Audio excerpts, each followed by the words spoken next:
भद्रं कर्णेभिः शृणुयाम देवा भद्रं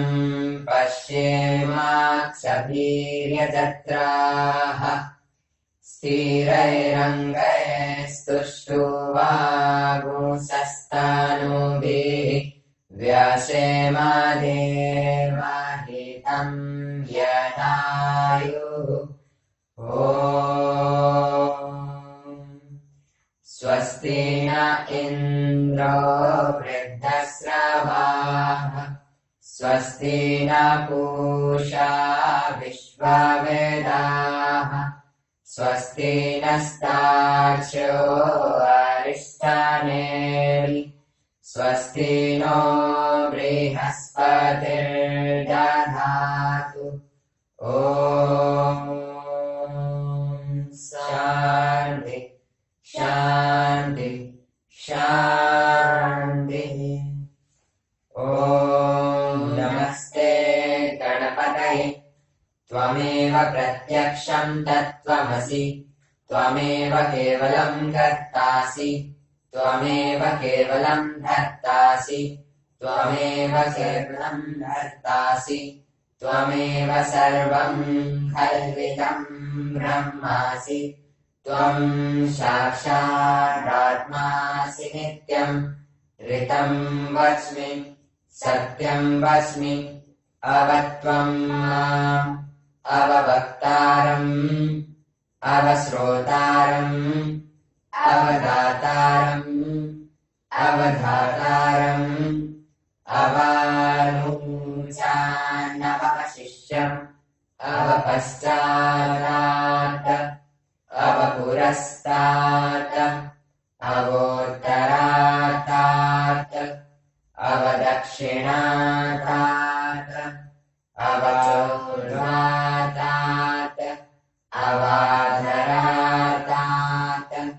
सर्वतो मां पाहि पाहि समन्तात् त्वं वाङ्मयस्त्वं चिन्मयस्त्वं आनन्दमयस्त्वं ब्रह्ममयस्त्वं सच्चिदानन्दाद्वितीयोऽसि त्वं प्रत्यक्षं ब्रह्मासि त्वं ज्ञानमयो विज्ञानमयोऽसि सर्वं जगदिदं त्वत्तो जायते सर्वं जगदिदं त्वत्तस्तिष्ठति सर्वं जगदिदं त्वयि लयमिष्यति सर्वं जगदिदं त्वयि प्रत्येति त्वं भूमिरापो नलो निलो नभः त्वं चत्वारि वाक्पदानि त्वं गुणत्रयातीतः त्वं देहत्रयातीतः त्वं कालत्रयातीतः त्वं मूलाधारस्थितोऽसि नित्यं त्वं शक्तित्रयात्मकः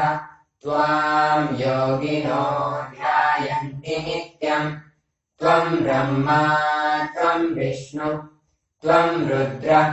त्वम् इन्द्र त्वम् अग्नि त्वं वायु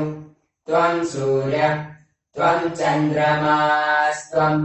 ब्रह्मभूर्भुवस्वरो गणादिं पूर्वमुच्चार्य वर्णादिं तदनन्तरम् अनुस्वारः परतरः अर्धेन्दुलसितम् तारेण ऋद्धम् एतत्तवामनुस्वरूपम् गकारः पूर्वरूपम् अकारो मध्यमरूपम् अनुस्वारश्चान्त्यरूपम् बिन्दुरुत्तररूपम् नादः सन्धानम् सहिता सन्धि शैषा गणेशविद्या गणकऋषि नित्रिद्गायत्री छन्दः गणपतिर्देवता ॐ गणपतये नमः। एकदन्ताय विद्महे वक्रतुण्डाय धीमहि तन्नो दन्तिः प्रचोदयात् एकदन्तम् चतुर्हस्तम् पारामङ्कुशधारिणम् रथम् च वरदौ हस्ते बिभ्राणम् मूषकध्वजम् रक्तम् लम्बोदरम् शूर्पकर्णकम् रक्तपाशशम् रक्तगन्धानुलिप्ताङ्गम् रक्तपुष्पैः सुपूजितम् भक्तानुकम्पिनम् देवम् जगत्कारणमच्युतम् आविर्भूतम् च सृष्ट्यादौ प्रकृतेः पुरुषात् परम्